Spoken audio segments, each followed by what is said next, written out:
Iniciando então essa terceira parte dessa aula sobre aplicações da estatística na experimentação agrícola, a gente vai comentar sobre a aplicação de técnicas e da análise estatística dentro de experimentos agrícolas, né? O que seria feito aqui nessa parte de testar a hipótese e, a partir de então, desenvolver as teorias. Em experimentos de campo, quando a gente realiza experimentos de campo, a primeira parte desse processo inteiro para que a gente possa fazer as análises estatísticas é a coleta dos dados nas parcelas.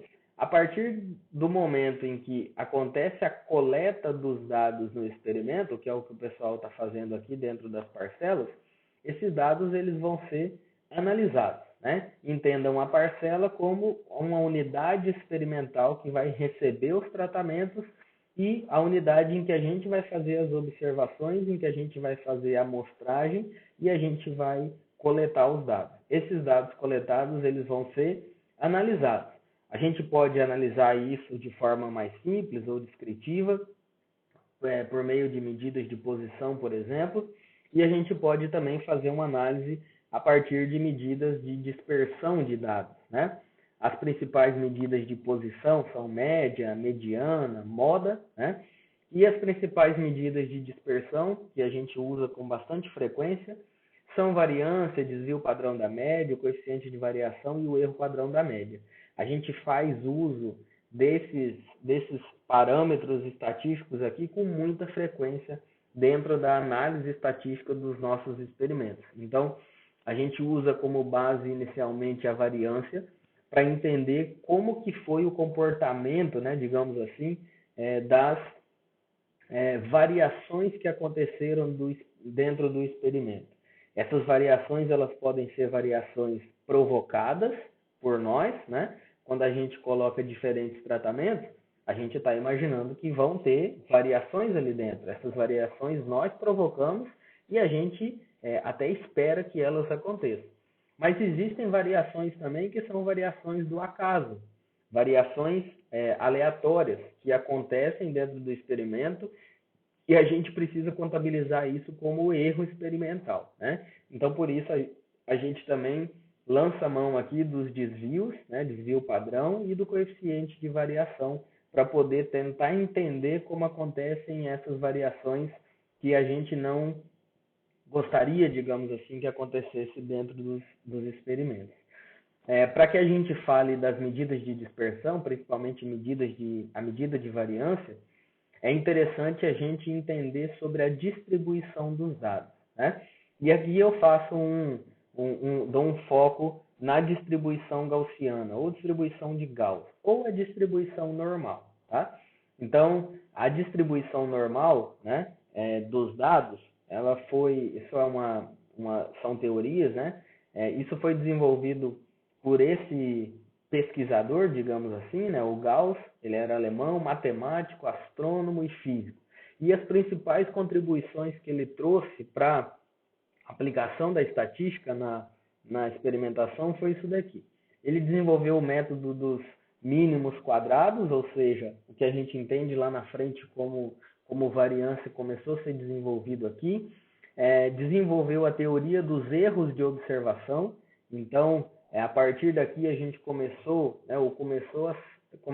a verificar ou entender que quando a gente faz alguns testes, existem erros de observação, erros de respostas, e é necessário que isso seja quantificado. E ele criou, né, ou ele definiu a lei de Gauss, ou a lei da distribuição normal dos erros, né? O que isso quer dizer? Quer dizer o seguinte: a gente considera que um conjunto de dados tem distribuição normal ou apresenta normalidade quando acontece isso daqui, ó. Então, nós vamos ver como se fosse esse sininho aqui, que a princípio, né, parece meio confuso, mas vamos tentar entender o que significa. Significa o seguinte: quase a totalidade dos dados do conjunto que eu vou trabalhar, eles têm que estar distribuídos mais ou menos dessa forma aqui. A gente observa que o ponto central desse gráfico aqui é a média do conjunto de dados, e a gente observa que todos os dados do experimento eles têm que estar próximos da média.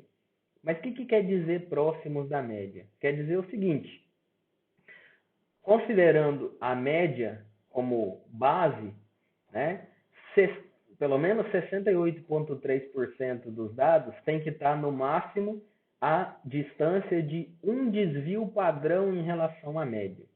95,5% dos dados tem que estar no máximo a uma distância, digamos assim, ou uma dispersão de 2 vezes o desvio padrão da média. E 99,7% dos dados tem que estar no máximo se afastando da média em 3 vezes o desvio padrão, certo?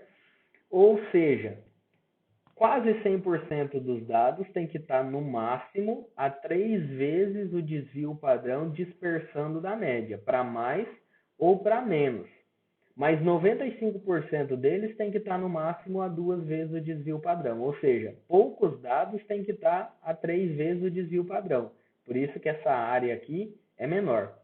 95% dos dados, ou seja, tudo isso daqui, vai estar dentro de 2 vezes o desvio padrão.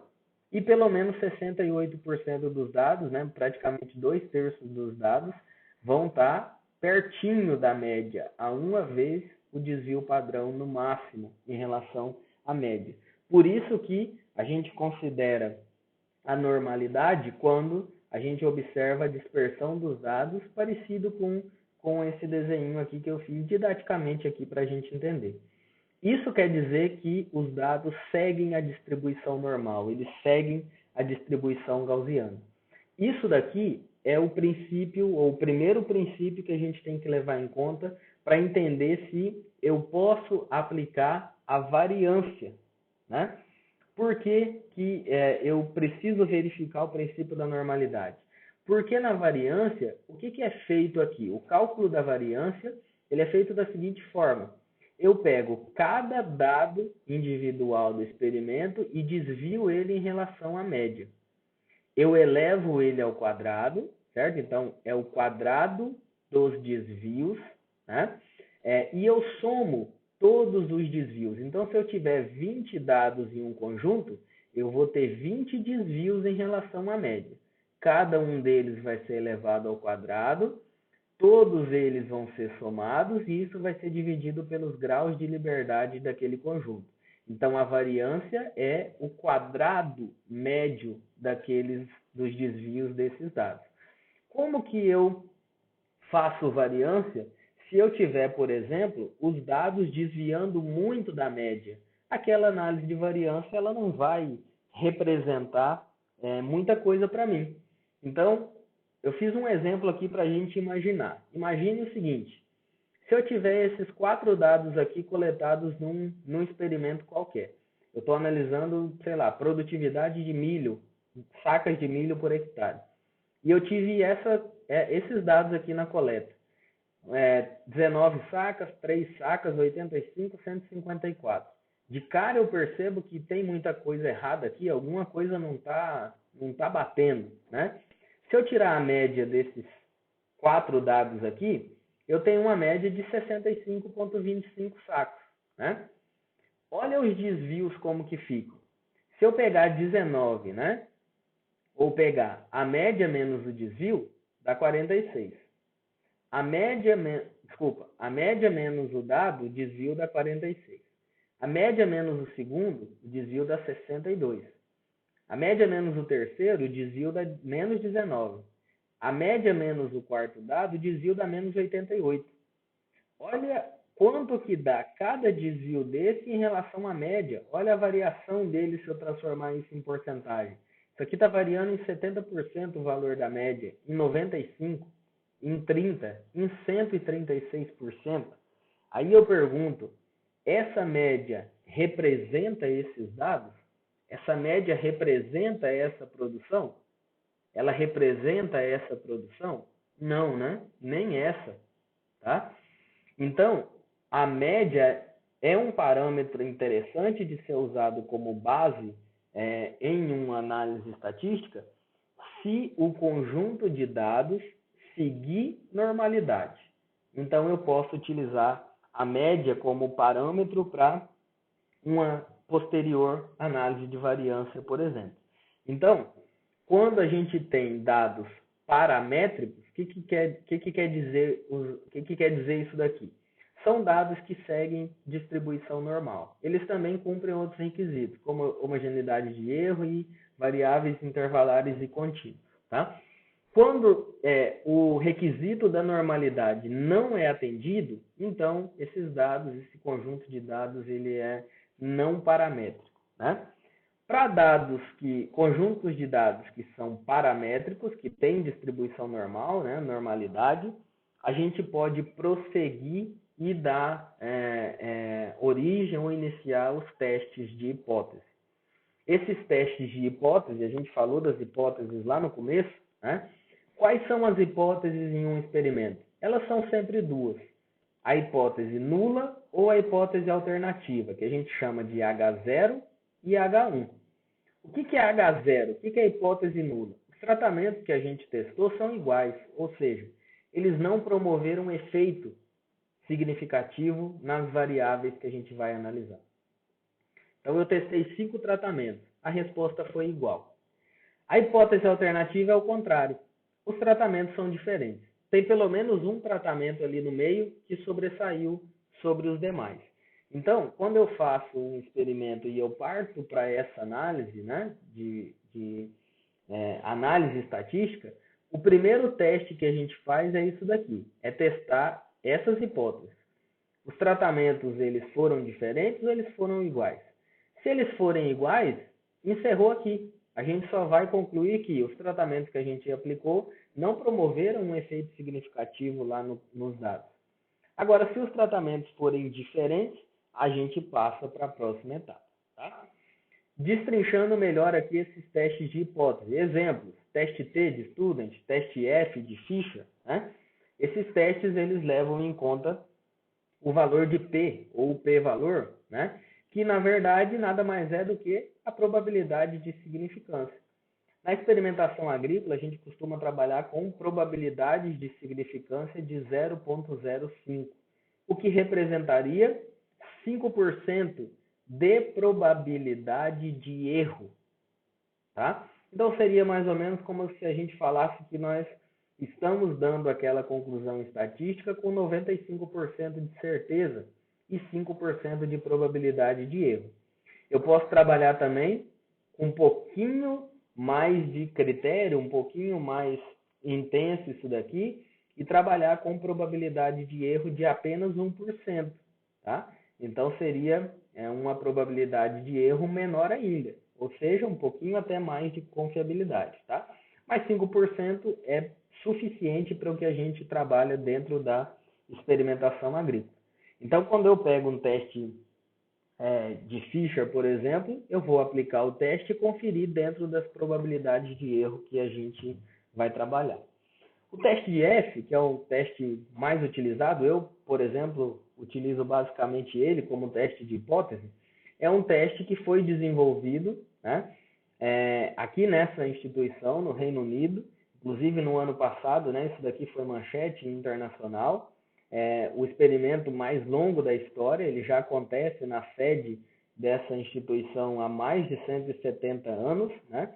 E o que a gente entende como teste F hoje foi desenvolvido aqui, dentro de pesquisa agrícola e que hoje serve, inclusive, para outras áreas de pesquisa científica, não só para pesquisa dentro da agricultura. O teste F ele foi desenvolvido por esse pesquisador, né, Ronald Aylmer Fisher, e as principais contribuições que ele trouxe foram: ele desenvolveu o que hoje a gente entende como princípios da experimentação, né, que quais são? O uso de repetição. Então, dentro de um experimento, eu repito o mesmo tratamento várias vezes. Com isso, é possível fazer estimativa das variações aleatórias do erro experimental. O que isso quer dizer? Se eu tenho o mesmo tratamento e eu repetir ele 3, 4, 5 vezes, teoricamente, a resposta tinha que ser idêntica, né?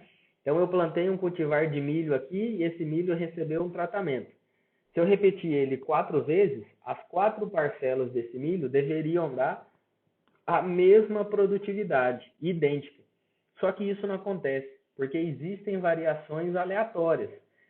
A planta tem características genéticas diferentes, ela responde ao ambiente de forma diferente, uma série de coisas pode acontecer. Quando a gente usa repetições, a gente consegue estimar essas variações aleatórias, estimar o erro experimental. E ele também desenvolveu o conceito de controle local, que é quando a gente tem condições heterogêneas dentro do experimento, a gente subdivide em pequenas ou menores condições homogêneas. É o que a gente chama na experimentação de blocos, ou o delineamento de blocos casualizados, que a gente vai discutir isso numa outra oportunidade. Tá? Então, quando ele desenvolveu o conceito de controle local, ele também acabou desenvolvendo o conceito de delineamento experimental. O que isso quer dizer? Quando eu preciso usar o controle local, se eu tenho condição experimental heterogênea, eu vou usar o delineamento em blocos casualizados ou o delineamento em quadrado latino. Se as condições são homogêneas dentro da área experimental, eu vou usar o delineamento mais simples, que é o delineamento inteiramente casualizado. Tá? Isso vai ser tema de uma discussão próxima que a gente vai fazer por aqui. Tá? E ele também começou a desenvolver as técnicas de experimentos fatoriais, que são aqueles experimentos que analisam mais de um fator dentro do mesmo experimento. Exemplo, se eu quero testar adubação no milho, eu já posso testar no mesmo experimento doses de adubo e épocas de aplicação ou momentos de aplicação diferentes. Então, eu estou testando 2 coisas dentro do mesmo experimento. Então, esse tipo de experimento possibilita analisar os efeitos isolados de cada fator e analisar a interação entre esses fatores, tá? Que é uma contribuição bastante significativa, tá bom? Então, o que o teste F é para nós na análise estatística de experimentos? Esse teste F, ele é a forma como a gente faz a análise de variância, tá bom? Então, é uma forma de destrinchar o que seria uma análise de variância, certo? O que isso quer dizer? Quer dizer o seguinte, ó, a variância é isso daqui, ó, essa fórmula que eu falei lá atrás. A variância é a soma dos quadrados dos desvios de cada dado do seu conjunto em relação à média, tá? Isso dividido pelos graus de liberdade, certo? Do seu conjunto de dados. Então, por exemplo, se eu tenho um conjunto de dados com 25 parcelas ou 25 dados, os graus de liberdade totais desse conjunto de dados vão ser 25 menos 1, n menos 1, 24. Tá? O que o teste F faz? Ele faz uma análise de variância detalhada. Por que detalhada ou destrinchada? Então vamos lá. Ó. O que é essa coluna aqui desse quadro de análise de variância? Grau de liberdade é essa parte aqui da forma, certo? O que é essa coluna aqui de soma de quadrados? Ó, é essa parte aqui da fórmula. Soma dos quadrados dos desvios. Tá aqui, ó. E o que é o quadrado médio? O quadrado médio é dividir a soma dos quadrados pelo grau de liberdade. É fazer uma média dos quadrados dos desvios. Então, o quadrado médio é a variância. É o S2 aqui, o sigma 2. É a variância. Então, o teste F, ele é uma análise de variância, olha aqui, ó, só que dividido, tá, em etapas. Por que dividido em etapas? Porque quando a gente faz análise de variância, a gente vai chegar aqui no final e calcular esse F, ó. O que é esse F aqui? O F calculado aqui para o tratamento que a gente testou, ele vai ser calculado pegando o quadrado médio do tratamento, ou seja, a variância promovida pelo tratamento, e dividir pela variância promovida pelo resíduo ou pelo erro experimental. É uma relação, ó. 199 dividido por 32 dá 6,23. O que isso quer dizer?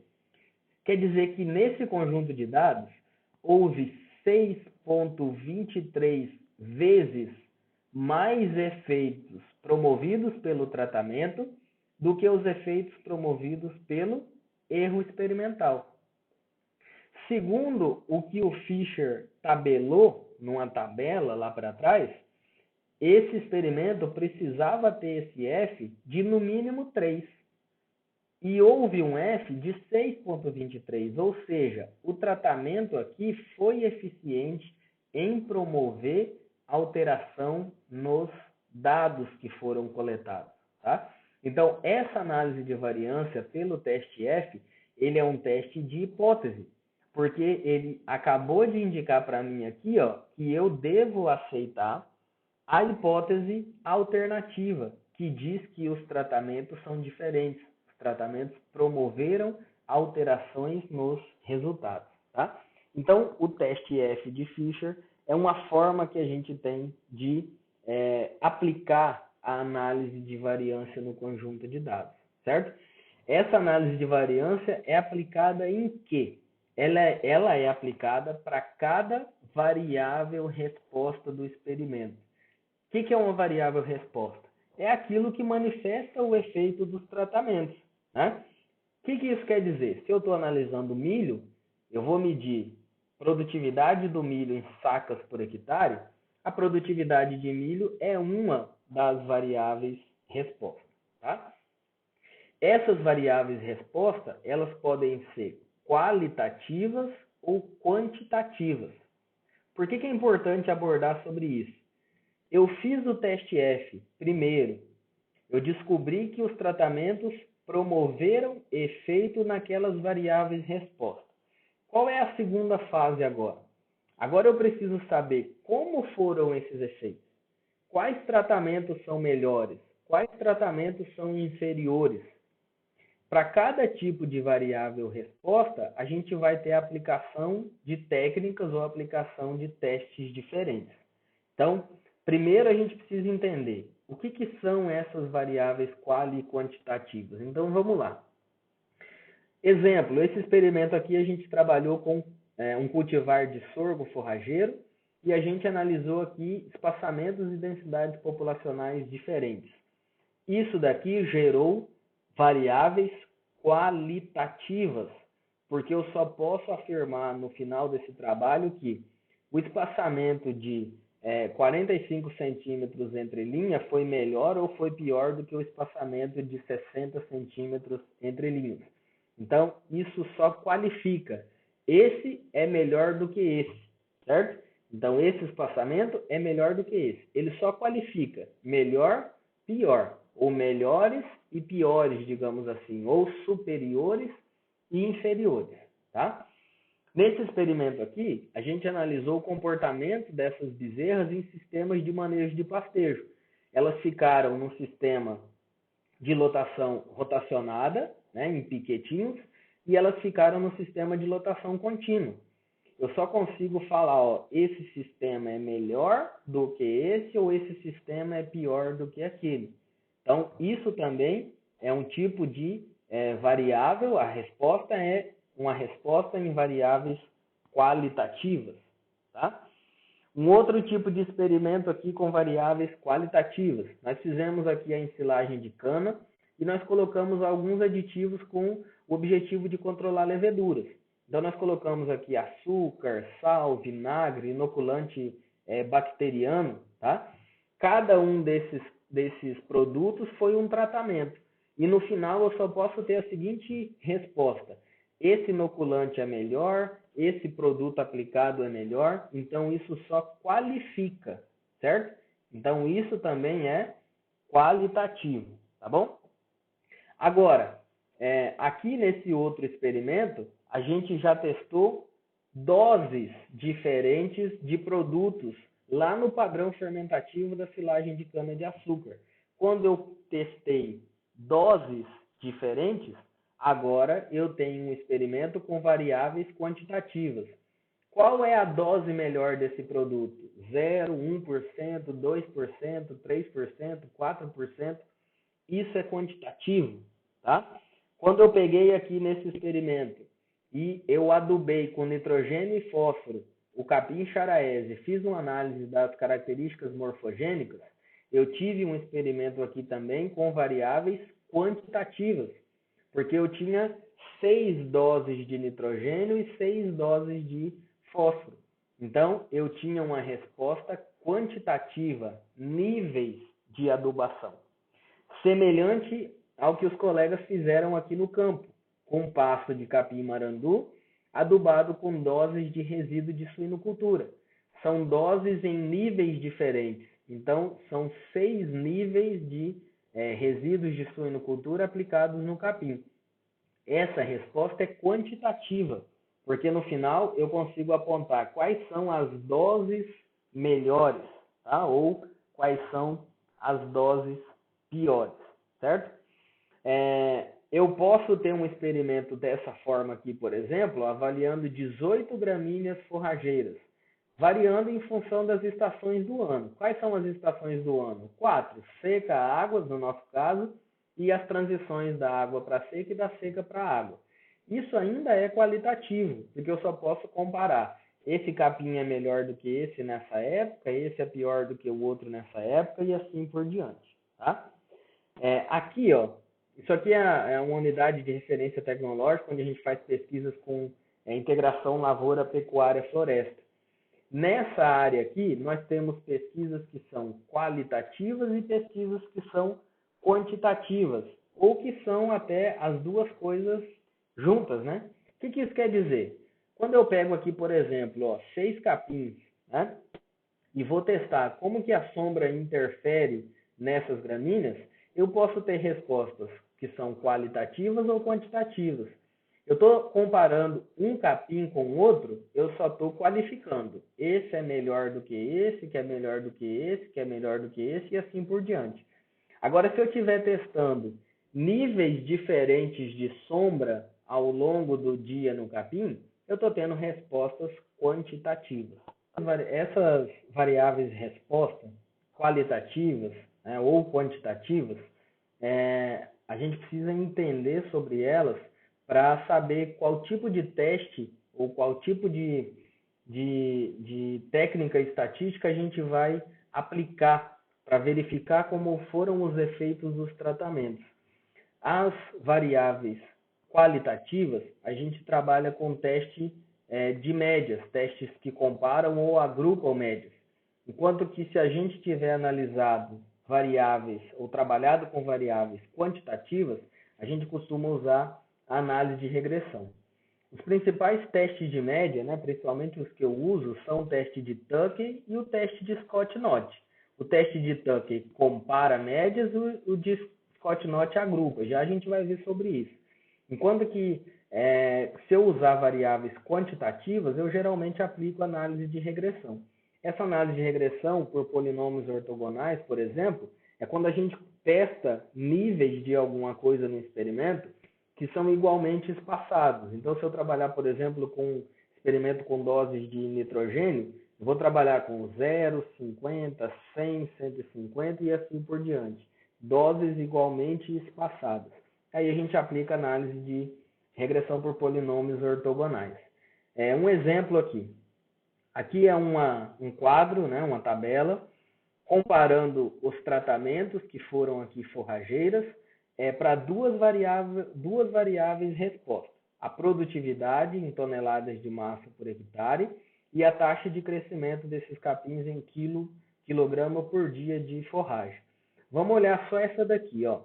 O que eu fiz aqui então? Eu peguei esse conjunto de dados do experimento, apliquei o teste F, que é uma análise de variância, um teste de hipótese, e descobri que os tratamentos promoveram efeito nessa variável resposta. O que isso quer dizer? Esses tratamentos eles são estatisticamente diferentes. Tem tratamentos que são maiores ou superiores, ó, aqui ó, eles têm a letra A, porque as letras diferentes indicam diferença entre esses tratamentos. Pelo teste de Tuckey, numa probabilidade de erro menor que 5%. Então, quer dizer que o convert, que é a letra A, ele é o superior. Só que ele é igual também ao Pojuca, que tem a letra A. O Pojuca, por sua vez, como tem a letra B, também é igual ao Marandu, que tem a letra B, que por sua vez é igual ao Mombaça, que tem a letra B. E o Mombaça, que também tem a letra C, é igual a todos esses outros que têm a letra C. Então, eu fiz aqui uma comparação de médias usando o teste Tuckey. Esse teste Tuckey é ambíguo, ou seja, tratamentos podem ter mais de uma letra, ou seja, ele pode ser igual àquele que está acima e igual àquele que está abaixo, tá? O teste de Scott-Knott, que é um teste de agrupamento, ele faz isso daqui, ó. Ele divide em grupos, então só é letra A, só é letra B, só é letra C e só é letra D. Ele divide em grupos, tá? Quando a gente usa um experimento com muitos tratamentos, acima de 5, 6 tratamentos, eu costumo utilizar esse teste aqui, porque fica uma resposta visualmente mais fácil de repassar para o produtor, tá? Tudo que eu falei sobre produtividade se aplica a outra variável aqui. Foi feito um teste de comparação, um teste de hipóteses, né, o teste F, e depois foi aplicado o teste que compara ou que agrupa as médias. Então, quando eu olho essas letrinhas querem dizer que médias que são seguidas de letras maiores ou iniciais, no caso do A, são superiores, e assim por diante, tá? Posso visualizar esses resultados de uma outra forma, e não deixa de ser uma análise aqui qualitativa. Eu só coloquei isso em gráfico para visualmente ficar mais fácil de assimilar, mas o que manda aqui são essas letrinhas que diferenciam essas médias e diferenciam esses tratamentos, que nesse caso aqui foram os capins. Isso aqui continua sendo qualitativo, eu só estou qualificando. Esse A é superior a esse, que é superior a esse, e todos esses são estatisticamente iguais, tá? Agora, quando eu pego um experimento, né, como foi o caso daquele experimento que eu mostrei a imagem da aplicação de resíduo de suinocultura em capim-marandu. Quando eu analiso doses de fertilizantes diferentes, olha aqui, indo de 0 até 12 litros por hectare, quando eu pego a dose desses fertilizantes, pego esses resultados e verifico a produção, a produtividade de massa seca do capim-marandu, e eu faço uma análise de regressão, então eu tenho agora um modelo, certo? Uma equação de regressão, que nesse caso aqui é uma equação de segundo grau, por isso essa parábola. Agora eu tenho uma resposta quantitativa. Por quê? Porque esse modelo matemático me permite estimar os valores de X, ou seja, estimar quanto de produtividade eu vou obter do capim para doses diferentes que eu utilizar do resíduo aqui de suinocultura. Então, se eu quiser saber, se eu jogar 5 litros por hectare desse resíduo, qual vai ser a produtividade estimada de matéria seca de capim? Eu consigo encontrar esse valor. E, nesse caso aqui, como é uma equação de segundo grau, eu consigo achar o ponto de máxima. Ou seja, qual é a dose, né? Qual é o valor de X, qual é a dose de resíduo que promove a máxima produtividade de matéria seca. Então, eu consigo fazer estimativas a partir de um modelo de regressão, tá? Isso é o que diferencia uma análise de variável quantitativa para uma variável qualitativa. Então, um outro exemplo aqui. À medida que eu vou adicionando farelo de soja na dieta de vacas, como que flutua ou como que flutuou a produtividade do leite? Aqui já é uma resposta linear positiva. À medida que aumentou o nível de farelo de soja, aumentou a produtividade de leite. Então, eu também tenho um modelo matemático que explica essa resposta. Então, isso daqui é uma resposta de uma variável quantitativa, certo? Bom, entendido mais ou menos como que isso funciona, como que eu faço essas análises, né? Na prática, como que eu faço? Eu desenvolvi o experimento no campo, eu plantei, no caso de um experimento agrícola, eu fui lá, coletei os dados. Como que eu vou fazer essas análises? Primeiramente, a gente usa uma planilha de edição de números, de edição de dados, né? Um Excel, por exemplo, da Microsoft. Então, ali naquela planilha, eu vou tabular esses dados e vou organizar esses dados. E depois tem uma série de softwares estatísticos que fazem essas análises que a gente comentou aqui para trás. Análise de variância, testes de hipótese, testes de comparação de médias, testes de agrupamento de médias, análise de regressão, seja polinomial ou não, teste de normalidade para saber se o conjunto de dados segue distribuição normal. Então, tem uma série de softwares estatísticos que fazem essas análises e facilitam a nossa vida, digamos assim, né? Vou mostrar para vocês alguns, né? Talvez os mais conhecidos mundialmente dentro da nossa área agrícola são esses aqui, o SAS e o SPSS. São softwares pagos, né? E de ampla utilização no mundo inteiro, tá? São softwares bastante renomados, né? E utilizados tanto em técnicas que aplicadas para dados paramétricos ou não paramétricos, né? Nós temos também alguns outros softwares nacionais, né? O Sysvar e o Saeg são softwares nacionais bastante conhecidos, né? E tem também o R, que é uma plataforma livre, né? de graça, gratuita, que está tendo há algum tempo uma ampla utilização, não só no Brasil, mas no mundo inteiro. É um software também bastante interessante. O Sysvar é um software também livre e de fácil utilização, de ampla utilização por nós dentro da experimentação agrícola. Tá? Bom, encerrando então, nós passamos por conceitos básicos, nós passamos pela importância da experimentação dentro do agronegócio. Essa era a principal ideia dessa conversa que a gente teve, que a gente está tendo aqui hoje, né? E como considerações finais, eu acredito que seja interessante que cada um pense nesses 4 pontos que eu vou destacar aqui, certo? O primeiro deles, você, né? Pense aí. Eu consegui assimilar o conceito de experimentos e as noções básicas relacionadas com a experimentação? Eu consegui assimilar isso pelo que a gente viu aqui? Eu consegui entender a importância do método científico e eu consigo visualizar a importância da pesquisa científica aplicada por meio da experimentação para o agronegócio brasileiro? Ficou evidente? Eu consigo fazer essas relações aí na minha cabeça? E por fim, eu consigo, né, ou eu consegui visualizar, pelo menos basicamente, as aplicações das técnicas estatísticas na análise de experimentos agrícolas?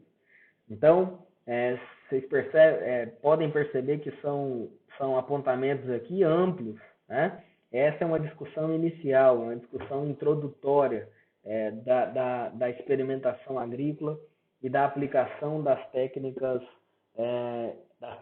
estatísticas dentro da experimentação agrícola, tá? Então, acredito que seja importante para quem assistiu fazer essa reflexão e tentar entender esses pontos na cabeça, na memória, porque essas são as principais ideias dessa conversa que a gente teve aqui hoje, tá? Então eu vou encerrando aqui. Aqui tem os meus contatos, e-mail, telefone institucional, site do IFRO, do Instituto, para vocês acessarem informações quando vocês precisarem. Se tiver alguma dúvida, podem comentar direto aqui nos comentários, né, pelo vídeo. Podem entrar em contato também por e-mail, né, sintam-se à vontade, que eu vou ter o maior prazer em responder e em trocar uma ideia com vocês, tá? Agradeço por terem assistido, espero que tenham feito bom uso, estudem mais sobre o assunto. Isso daqui foi apenas uma introdução bem geral sobre o assunto, tá? E eu estou à disposição de vocês para o que vocês precisarem eventualmente dentro desse conteúdo, tá bom? Foi um prazer poder conversar com vocês hoje aqui. Até a próxima. Valeu, até mais.